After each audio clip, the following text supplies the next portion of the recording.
안녕하세요. 북리지 김성민입니다. 이제 얼마 안 있으면 3D 프린터 운영기능사 4차 실기시험이 시작을 하게 되는데요.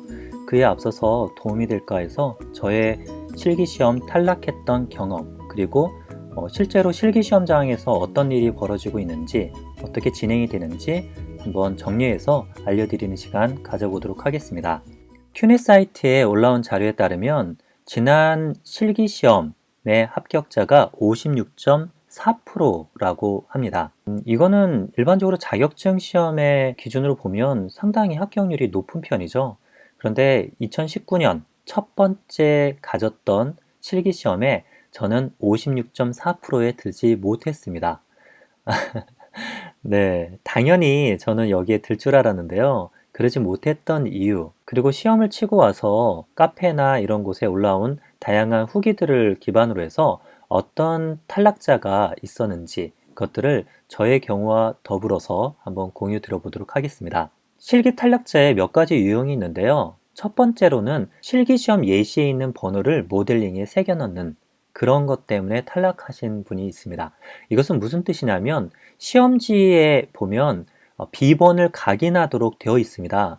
비번 각인이 0, 1 이렇게 예시가 되어 있는데 이거는 그야말로 예시입니다. 그런데 이 예시라고 생각 안 하고 정말 착실하게 도면 그대로로 옮겨 가신 분이 계십니다. 그래서 거기다가 자신의 도면도 0, 1이라고 적어서 탈락하셨는데요. 거기에 비번 각인은 자신이 시험장에서 받게 되는 비번, 예를 들어 21번이다. 그러면 21이라고 적으셔야만 됩니다. 그리고 최근에 제 가까운 지인분 중에 한 분은 좀 더 친절하게 넣어주기 위해서 21-1번 그리고 21-2번 이렇게 각각의 도면에 있는 번호까지 추가를 했다고 하는데 이렇게 자신의 비번과 다른 번호가 들어가 있을 경우 아무리 잘 설명해 주기 위해서 했다고 하더라도 그것은 시험 채점 대상에서 아예 제외되기 때문에 탈락이 되는 거죠. 그래서 이 기준을 꼭 기억하시고 실수하지 않으시기 바랍니다. 두 번째로는 요구된 파일을 모두 넣지 않을 경우입니다. 실기시험에서는 총 8개의 파일을 제출해야 됩니다. 모델링이 크게 두 가지가 있고 그것이 결합한 형태가 있기 때문에 1번 모델링의 모델링 파일 그리고 STP 파일, 2번 모델링의 모델링 파일, STP 파일, 그리고 3번 모델링의 모델링 파일과 STP 파일 해서 모두 6개의 파일이 올라가야 되고요. 그리고 출력을 위한 STL 파일과 G코드 파일 두 가지가 더해서 모두 8개의 파일이 올라가야 됩니다. 이거는 사전에 연습을 해 가시면 그다지 어려운 건 아닌데요. 해보지 않고 시험장 당일날 이거를 저장을 하려고 하다 보면 좀 잘 안 되거나 어디에 저장 버튼을 있는지 모르는 경우에 탈락할 수가 있는 거죠. 자, 세 번째로는요. 잘 출력했습니다. 그런데 마지막 후가공 할 때, 후가공이라는 것은 별게 없고 그냥 서포트 정도 떼는 건데요. 서포트 떼다가 1번 파츠와 2번 파츠가 서로 이렇게 잘 움직여야 되는데 무리해서 움직이다가 그 부분이 깨져버리는 경우, 그러면 바로 탈락 사유가 됩니다. 네 번째는 움직여야 되는데 움직이지 않을 경우도 탈락 사유가 됩니다. 이는 공차를 너무나 작게 줬을 때, 보통 플러스 마이너스 1까지 주라 라고 해서 시험지 안내사항에 되어 있는데 너무 작게 줬을 경우 0.2 줬다거나 아니면 아예 안 줬다거나 그러면 움직이지 않겠죠? 탈락 사유가 됩니다. 그리고 마지막으로 다섯 번째는요. 시간 내에 모델링을 완성하지 못했을 경우, 그러면 실기 탈락이 됩니다. 실기시험은 총 2개의 파트로 나눠져 있는데요. 1시간 동안은 모델링을 하고요. 그리고 나머지 2시간 동안은 출력 및 후가공을 진행을 합니다. 시험이다 보니까 이 시간이라는 거는 좀 절대적으로 지켜져야 됩니다. 이것을 넘어서게 될 경우에는 탈락을 하는 거죠. 그러면 저는 왜 1차 실기에 떨어졌을까요? 좀 부끄럽지만 이것을 이야기 드리는 이유는 이 영상을 보시는 분들 중에서 저와 같은 경우를 당하지 않았으면 하는 생각과, 그리고 시험 관리와 운영이 저와 같은 또 피해자를 내지 않았으면 하는 마음에서입니다. 저는 1차 시험에 인하공전에서 시험을 쳤습니다. 인하공전을 선택한 이유는 딱 한 가지, 바로 퓨전 360이라고 하는 모델링 프로그램을 사용할 수 있는 시험장, 몇 개 안 되는 그 시험장 중에 하나였기 때문입니다. 어떤 시험장에서 해당 모델링 프로그램이 깔려 있다라는 것은 어떤 의미를 가지고 있을까요? 네, 당연히 내가 그냥 가더라도 그 모델링 프로그램을 이용해서 모델링을 하고 시험을 칠 수 있다는 거, 그것을 의미하지 않을까요? 네, 저도 그렇게 생각하고 시험장에 갔습니다. 그런데요, 시험 시작하면서 갑자기 시험 감독관이 와이파이가 잠시 끊어지는데 그 전에 로그인을 하라고 얘기하는 겁니다.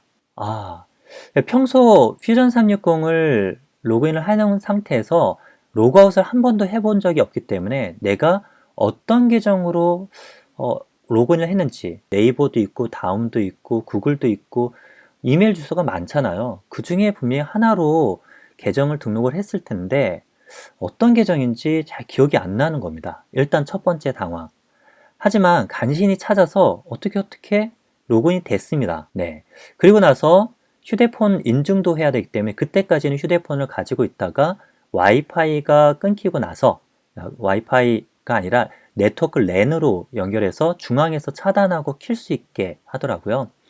네, 그게 되고 나서는 이제 시험이 본격적으로 시작을 하게 됩니다. 시험을 시작을 하면서 보니까 위에 뭔가 좀 석연치 않은 마크가 있고요.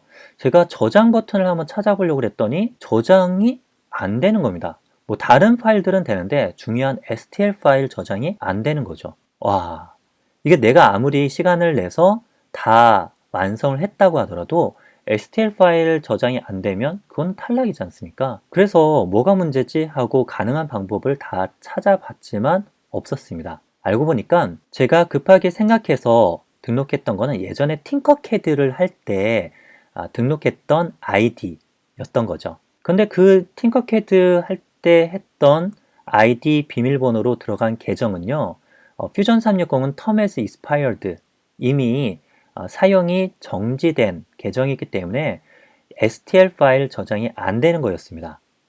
네, 너무 당황스럽죠. 그래서 저는 이걸 어떻게 하지 하고 고민하다가 시험 감독관에게 손을 들고 문의를 드렸습니다. 이거 사용자가 몰라서 그런 겁니다. 라고, 처음에는 댓글을 안 해주다가 한 번 더 안 되면 할 수 없지 라는 생각으로 문의를 했더니 상당히 예외적인 경우인데요. 시험 중간에 로그인을 다시 할 수 있게 해줬습니다. 랜 연결을 살짝 로그인할 때만 켜주고 그리고 로그인이 마치고 나서 랜 연결을 끄는 방식으로 잠시만 허락을 해주었던 거죠. 그렇게 해서 로그인이 됐는데 그 시간이 약 15분에서 20분 정도 지나서 시작을 하게 된 것입니다. 땀은 뻘뻘 흘리고 긴장하고 이게 뭐지? 좀 멘붕 상태에서 일단 모델링까지는 다 완료를 했습니다. 그리고 STL 파일까지도 만들었는데 슬라이스를 열어서 G코드를 형성할 시간이 없었던 겁니다. 그래서 저는 1차 실기 시험에서 실제 출력까지 가보지도 못하고 첫 번째 시간에 바로 시험장을 나와야 했었던 것이죠. 네, 하루를 빼서 멀리까지 가서 시험을 치는데 이런 일을 당하니까 너무 황당하고 좀 화도 나고 그랬었습니다.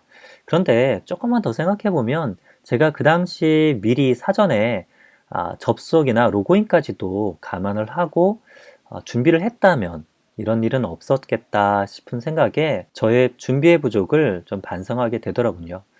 하지만 그렇다고 해도 이런 시험장의 운영 관련해서는 그 모델링 프로그램을 쓸 수 있게 시험장 공지가 되어 있다면 그 프로그램에 로그인이 이미 되어 있는 상태로 시험을 칠 수 있도록 이렇게 해줬으면 하는 생각이 듭니다. 실제로 제가 쳤던 인하공전에서는 그렇게 운영이 되었지만 또 다른 곳에서 퓨전 360을 시험 쳤던 분은 자신이 아이디를 다 만들어 가고 준비를 했는데 그거 쓰지 말고 시험장에서 로그인이 돼 있으니까 그것으로 그대로 쓰십시오 라고 안내받은 시험장도 있었다고 합니다. 네, 그런 다양한 상황을 알고 준비해 가신다면 여러분들을 당황해야 하지 않으시고 시험에 합격하실 수 있으실 겁니다. 자, 그러면 시험장에서는 어떤 일이 벌어질까요? 제가 시험장에 들어가서 시작부터 시험장에서 마칠 때까지 벌어지는 일들을 시간 순으로 한번 나열을 해보았습니다. 첫 번째로 먼저 시험장에 도착하죠. 도착할 때는 약 한 30분 정도 일찍 도착하시는 것을 추천을 드립니다. 먼저 도착하면 그런 거 있죠. 이 공간에 익숙해지게 되면 여기서 온전히 시험에만 좀 집중할 수 있는 그런 분위기를 만들 수 있습니다. 낯선 환경 때문에 자신의 실력을 제대로 발휘 못하는 경우도 있잖아요. 그래서 꼭 30분 전쯤에 도착을 하시고요.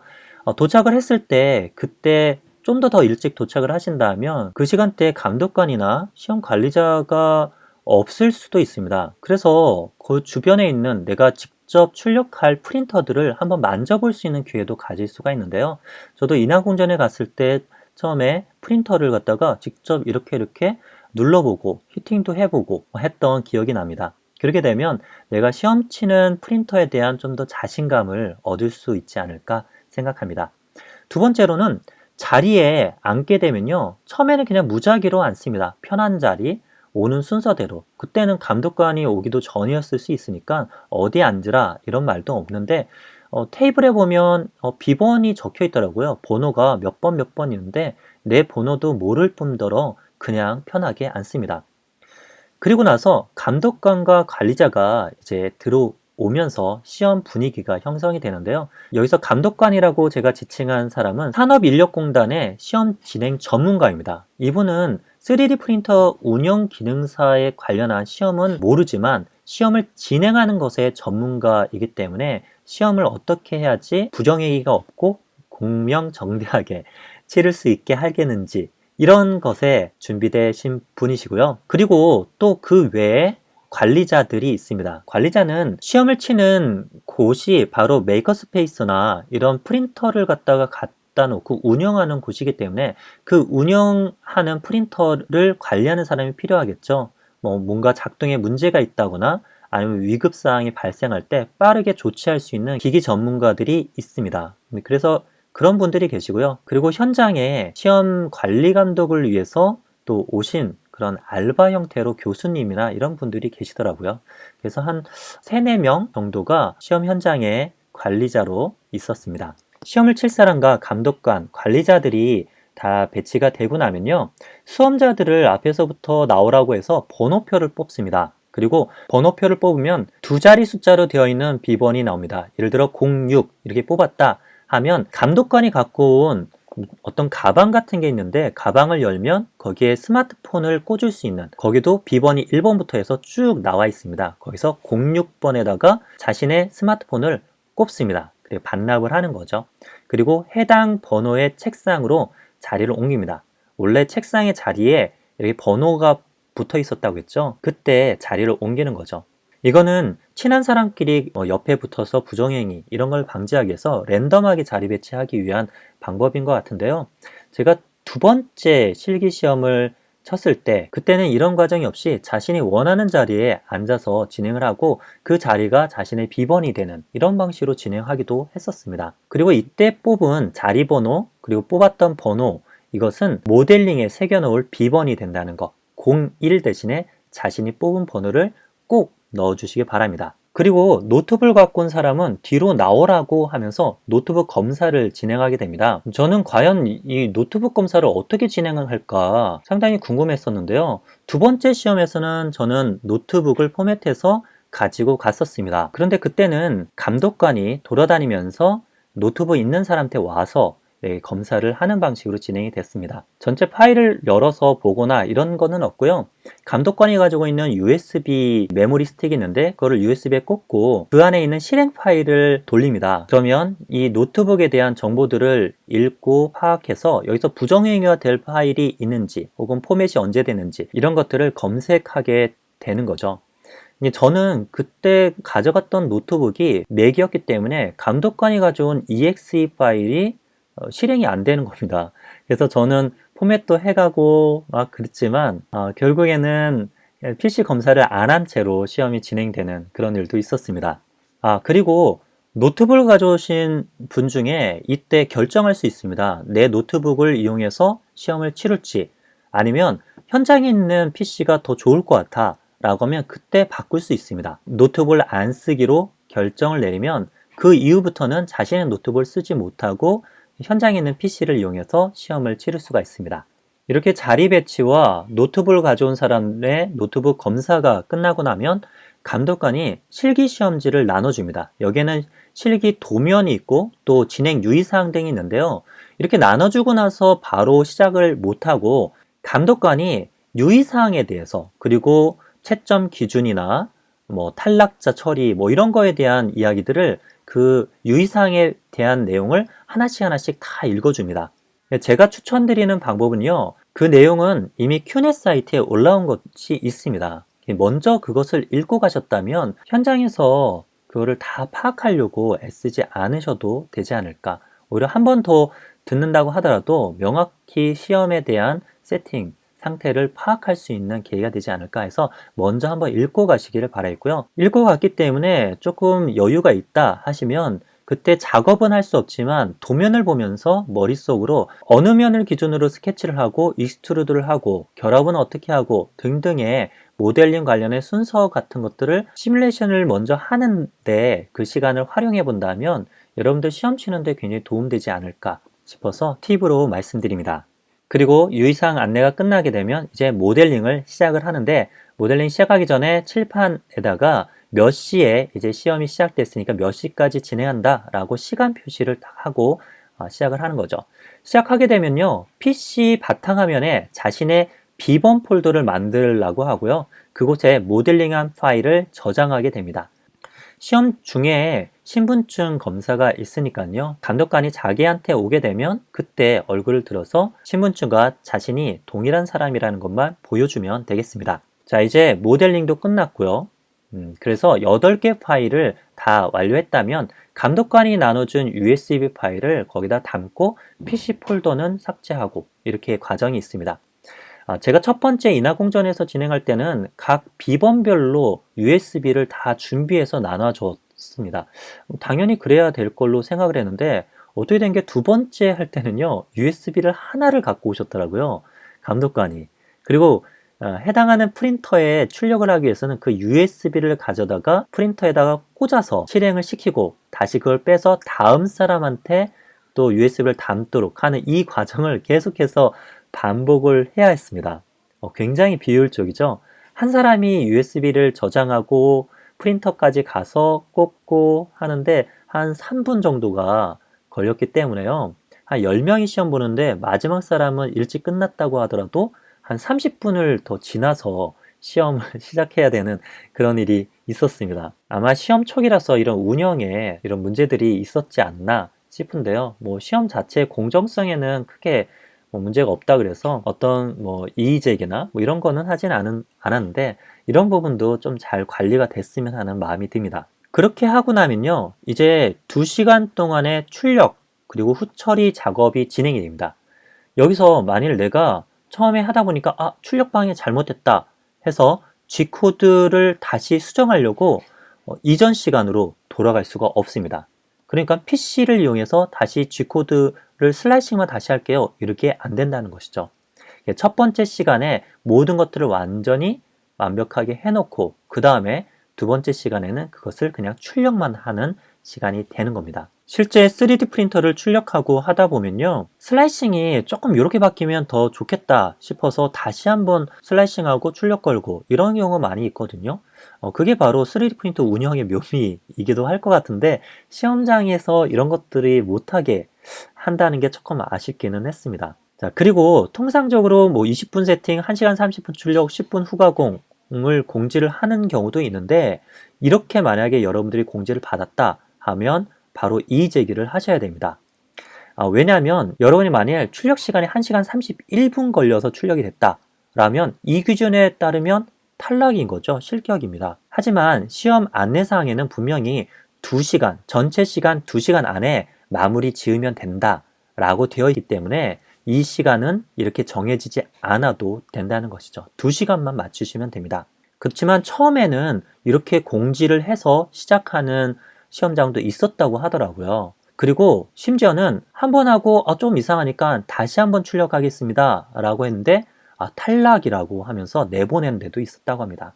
근데 그거는 원래는 2시간 안에 몇 번을 출력을 진행을 하더라도 상관이 없고 대신에 출력 시간이 시험 시간 2시간을 넘어서게 되면 그거는 탈락이 되겠지만 그 안에만 출력이 되고 서포트 제거까지 다 된다면 문제가 없다는 거. 그리고 여러분들이 시험을 볼 수 있는 권리이기 때문에 그건 꼭 인지하고 가셔서 또 그런 상황이 벌어지면 시험 유의사항에 나와 있는 정확한 문구를 확인해 드리는 방식으로 이의 제기를 하고 진행하시면 되지 않을까 싶습니다. 그리고 출력할 때 이동하지 말라고 처음에 그랬다고 하더라고요. 저와 같이 1차 인하공전에 갔을 때는 화장실 급하게 가는 경우 허락받고 빨리 갔다가 오는 정도? 하지만 옆에 사람하고는 절대 얘기도 섞지 못하고 막 이랬는데 좀 자유롭게 얘기하는 그런 시험장도 있었습니다. 제가 2번째 시험 봤을 때는 그런 곳이었는데요. 그렇잖아요. 1시간 반 동안 계속 출력되었는데 프린터만 앞에서 뚫어지게 보고 있는 거 너무 비인간적이지 않습니까? 네. 그래서 2번째 할 때는 옆에 보면서 출력 잘 되고 계신데요? 하면서 화이팅! 뭐 이러면서 꼭 합격하십시오. 이렇게 응원도 하면서 서로 몇 가지 이야기 나누며 진행을 했던 경우도 있습니다. 물론 그것이 뭐 부정행위나 이런 게 되면 안 되겠지만 실제로 출력을 걸고 나서 할 수 있는 부정행위가 뭐가 있을까 이런 생각이 들어서 저는 좀 자유롭게 해도 되지 않나 생각이 듭니다. 하지만 산업인력공단의 감독관의 지시에는 잘 따라야겠죠? 그리고 출력이 마치면 출력물을 배드에서 제거를 합니다. 이때 프린터에 따라서 배드 제거 방식이 좀 다를 수도 있습니다. 시험장에 가져갈 물건 중에 하나가 헤라가 있는데요.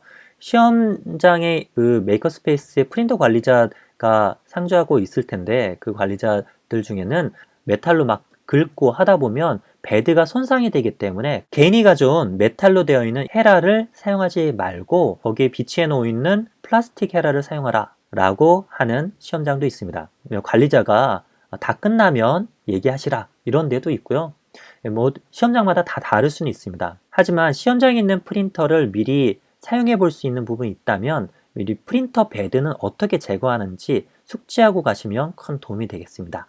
이제 출력물을 떼었으면 이제 서포트를 제거하는데요. 이때 절대 힘을 주어서 하지 않도록 조심하시기 바랍니다. 대부분 공개 문제 15문제 안에서 시험 문제가 나오는데요. 그 중에는 연결 파츠가 좀 튼튼한 것도 있고요. 어떤 거는 굉장히 약한 것도 있습니다. 그래서 약한 거에 힘을 좀 주다 보면요. 툭 하면서 끊어집니다. 바로 탈락이 되는 거죠. 그래서 천천히 시간 내만 하면 되니까요. 너무 급하게 하지 마시고요. 어떤 정밀 리퍼라든지 작은 바늘 같은 걸 이용해서라도 천천히 여유 있게 작업을 하셔서 마지막 서포트를 제거하시길 바랍니다. 그리고 완성된 결과물, 그 결과물과 USB를 함께 제출합니다. 그리고 휴대폰 가방에 가서 자신의 비번 번호에 있는 휴대폰을 꺼내어서 시험장을 나오시면 시험은 마치게 되고요. 마지막에는 시험에 합격하시면 되겠습니다. 네, 참 쉽죠? 네, 이번 4차 시험 이제 11월 28일부터라고 하네요. 11월 28일부터 12월 중순 정도까지 진행이 되는 이 시험에서도 모두들 합격하시고요. 여러분들 원하시는 꿈들 이루시길 바라겠습니다. 지금까지 영상 시청해 주셔서 감사합니다.